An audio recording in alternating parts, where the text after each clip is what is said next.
Bismillahirrahmanirrahim. Assalamualaikum warahmatullahi wabarakatuh. Kembali lagi bersama Ustazah Hamidah di pelajaran IPS. Insya Allah di pertemuan kedua kali ini kita akan membahas tentang letak dan luas Indonesia. Kenapa ya Indonesia terletak di antara benua-benua, dua benua, di antara dua samudra? Kenapa ya Indonesia punya 2 musim, sedangkan negara-negara lain punya 4 musim? Atau kalian pernah nggak bertanya-tanya, kenapa ya di Indonesia sering terjadi gempa, terus banyak gunung meletus juga? Ternyata itu semua disebabkan karena letak negara kita, Indonesia, yang sangat istimewa. Letak Indonesia dibagi menjadi 3. Ada letak astronomis, ya, dan letak geografis. Kemudian yang ketiga, letak geologis. Nah, kita bahas satu-satu dulu ya. Yang pertama adalah letak astronomis. Apa sih letak astronomis itu? Letak astronomis adalah letak suatu tempat atau suatu negara berdasarkan garis lintang dan garis bujur. Waduh, apa nih garis lintang dan garis bujur? Kalian udah tahu belum? Jadi, garis lintang dan garis bujur adalah, bisa dilihat di sini, garis lintang adalah garis hayal ya. Jadi aslinya di bumi ini tuh nggak ada garis-garis yang seperti ini. Jadi garis lintang itu adalah garis hayal, garis halu, garis hayal yang melintang di permukaan bumi dari barat ke timur. Nih dari sini, dari barat ke timur disebut garis lintang. Yang ini nih, yang biru-biru ini. Nah kalau yang biru dari sini ke sini, ini kan yang di atas garisnya biru, garis lintangnya. Ini disebut garis lintang utara. Sedangkan garis yang melintang dari timur ke barat yang berwarna pink ini disebut garis lintang selatan. Garis lintang selatan. Oke, paham ya? Itu adalah garis lintang. Sekarang garis bujur. Apa itu garis bujur? Garis bujur juga sama. Adalah garis hayal yang menghubungkan kutub selatan dan kutub utara bumi secara vertikal. Menghubungkan kutub utara dan kutub selatan bumi. Kutub utara mana? Nah, ini nih. Ini kutub utara ya. Kutub utara dan kutub selatan bumi. Ini kutub selatan bumi yang melintang secara vertikal, berarti dari atas ke bawah. Nih yang merah ke bawah. Ya. Nah, garis bujur yang dari utara ke selatan, ya, yang bagian ini yang pink, karena dia di bagian barat disebut garis bujur barat. Sedangkan garis bujur timur ditandai dengan garis yang melintang dari utara ke selatan tapi warnanya biru. Ini disebut bujur timur. Nah, letak Indonesia berdasarkan letak astronomis ini dilihat dari letak garis lintang dan garis bujurnya. Artinya, kalau misalnya Indonesia nih, misalnya ini mah misalnya letak Indonesia, misalnya peta Indonesia di sini nih. Nah, berarti kita akan melihat letak Indonesia itu berdasarkan garis lintang ini. Berarti nanti kita lihat ini garisnya ada di lintang yang berapa derajat, seperti itu. Terus garis bujurnya berapa derajat. Nah, apabila diperbesar nanti,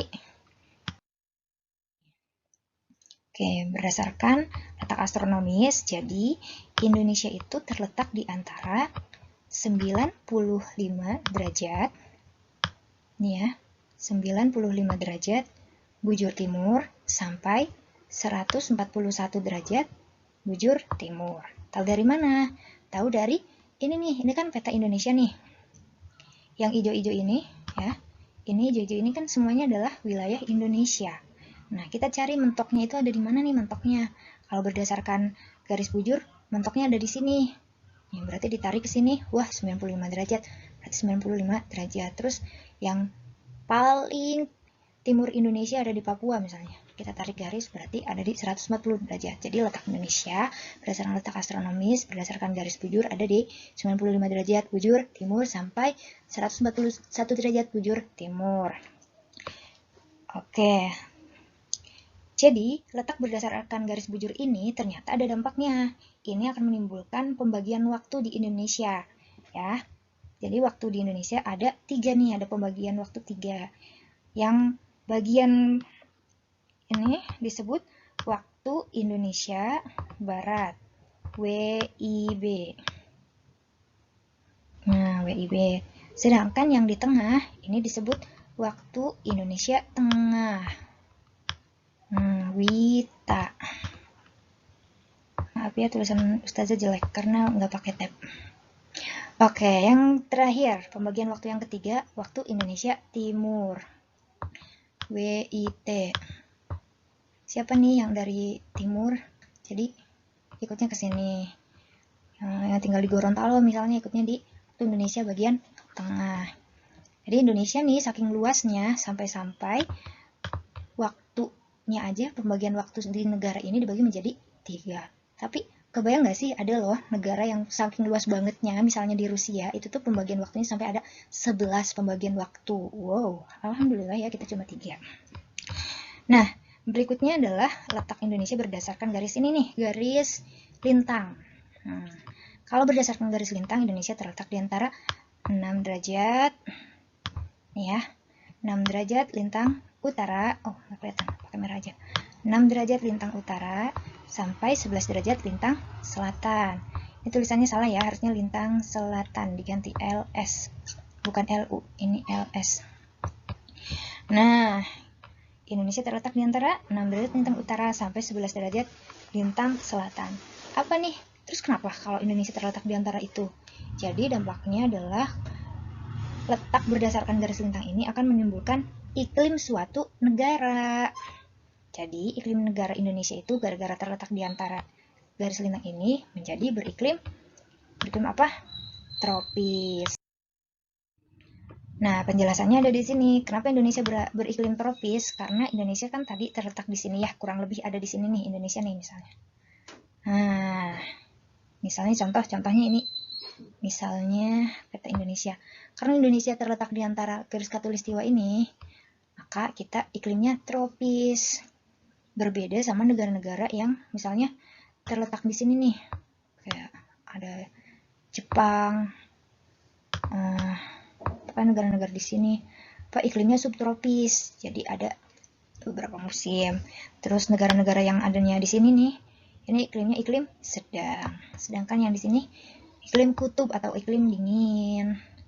Sama yang di sini juga dibagi lagi iklim subtropis dan yang ini iklim subtropis dan yang ini iklim sedang.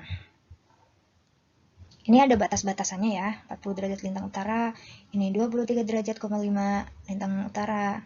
Seperti itu. Nah, yang kedua yaitu letak geografis Indonesia.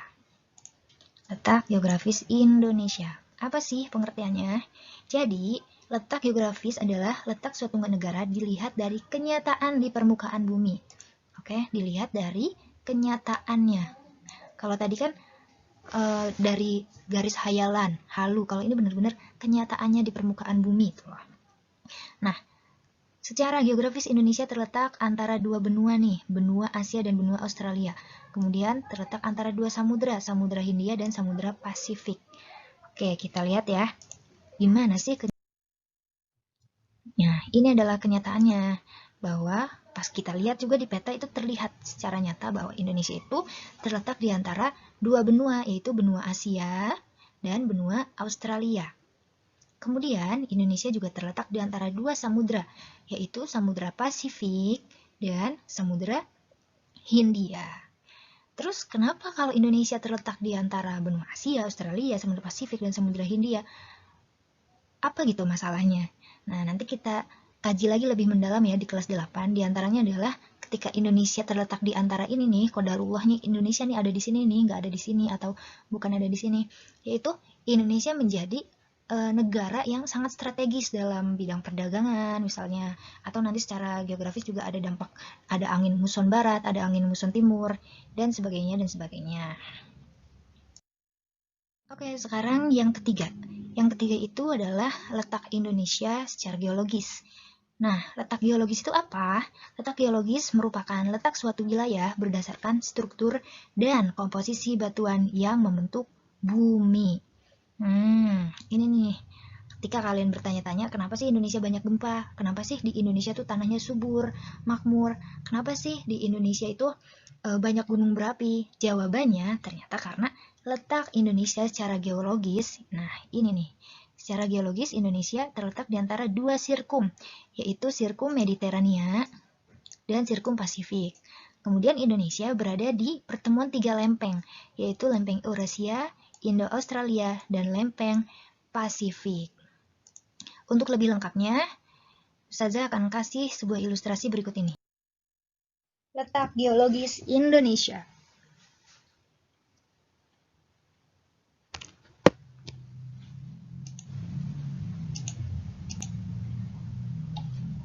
Jadi, secara geologis Indonesia terletak di antara tiga lempeng. Yang pertama lempeng Eurasia, kemudian ada lempeng Indo-Australia, dan lempeng Pasifik. Nah, ini lempeng Pasifik. Indonesia juga merupakan salah satu negara yang terletak di cincin api Pasifik. Zona Ring of Fire, ini disebut zona Ring of Fire. Zona Ring of Fire adalah daerah yang sering mengalami gempa bumi dan letusan gunung berapi. Daerah tersebut mengelilingi Samudra Pasifik. Hal ini menyebabkan Indonesia dikelilingi oleh gunung berapi, di mana gunung ini terbentuk akibat adanya benturan antar lempeng Eurasia dan lempeng Indo-Australia. Kondisi ini menyebabkan Indonesia berpotensi tinggi bencana loh.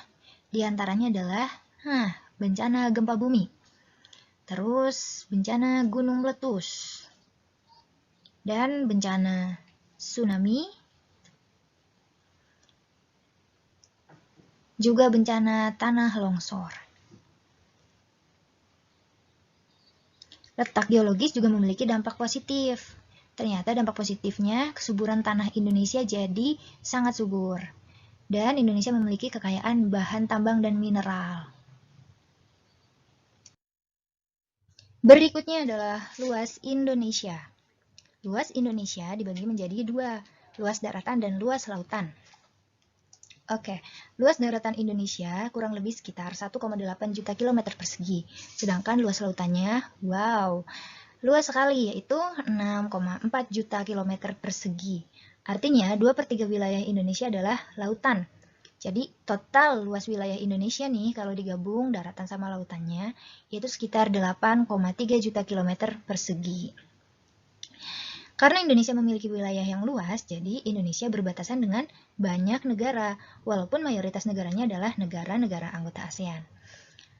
Apa aja itu negara-negara anggota ASEAN? Nanti kita akan bahas tentang ASEAN insya Allah di kelas 8 ya. Nah, itu aja materi tentang letak dan luas Indonesia. Mudah-mudahan ada manfaatnya. Sampai jumpa lagi di pertemuan berikutnya. Wassalamualaikum warahmatullahi wabarakatuh.